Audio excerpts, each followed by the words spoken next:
सेठ घनश्याम के दोनों पुत्रों में जायदाद और जमीन का बंटवारा चल रहा था। एक 4 बेडरूम के घर को लेकर विवाद गहराता जा रहा था। एक दिन दोनों भाई मरने मारने पर उतार हो गए तो पिताजी बहुत जोर से हंसे। पिताजी को हंसता देखकर दोनों भाई लड़ाई को भूल गए और पिताजी से हंसी का कारण पूछा।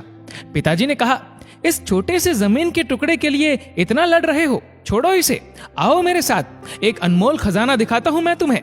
पिता घनश्याम जी और दोनों पुत्र पवन और मदन उनके साथ रवाना हुए। पिताजी ने कहा, देखो, यदि तुम आपस में लड़े तो फिर मैं तुम्हें उस खजाने तक नहीं लेकर जाऊंगा और बीच रास्ते से ही लौट कर आ जाऊंगा। अब दोनों पुत्रों ने खजाने के चक्कर में एक समझौता किया कि चाहे कुछ भी हो जाए पर हम लड़ेंगे नहीं, प्रेम से यात्रा पे चलेंगे। गांव जाने के लिए एक बस मिली पर सीट 2 की मिली और वो 3 थे। अब पिताजी के साथ थोड़ी देर पवन बैठे तो थोड़ी देर मदन। ऐसे चलते चलते लगभग 10 घंटे का सफर तय किया। तब गांव आया।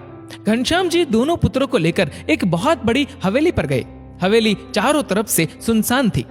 घनश्याम जी ने देखा कि हवेली में जगह जगह कबूतरों ने अपना घोंसला बना रखा है तो घनश्याम वहीं बैठकर रोने लगे। पुत्रों ने पूछा, क्या हुआ पिताजी, आप रो क्यों रहे हैं? रोते हुए उस वृद्ध पिता ने कहा, जरा ध्यान से देखो इस घर को, जरा याद करो वो बचपन जो तुमने यहाँ बिताया था। तुम्हें याद है बच्चों, इसी हवेली के लिए मैंने अपने बड़े भाई से बहुत लड़ाई की थी। ये हवेली तो मुझे मिल गई पर मैंने उस भाई को हमेशा के लिए खो दिया क्योंकि वो दूर देश में जाकर बस गया और फिर वक्त बदला। एक दिन हमें भी ये हवेली छोड़कर जाना पड़ा।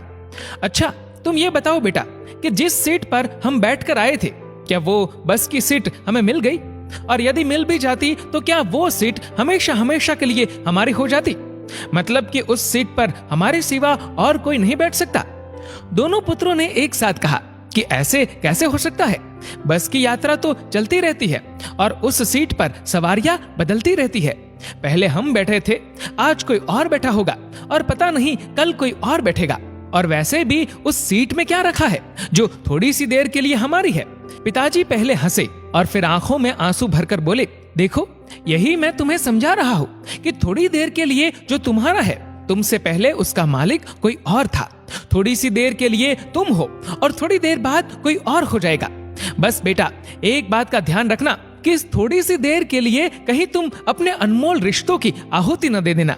यदि पैसों का प्रलोभन आए तो इस हवेली की इस स्थिति को याद कर लेना कि अच्छे अच्छे महलों में भी एक दिन कबूतर अपना घोंसला बना लेते हैं। बेटा, मुझे यही कहना था कि बस की उस सीट को याद कर लेना जिसकी रोज सवारियां बदलती रहती है।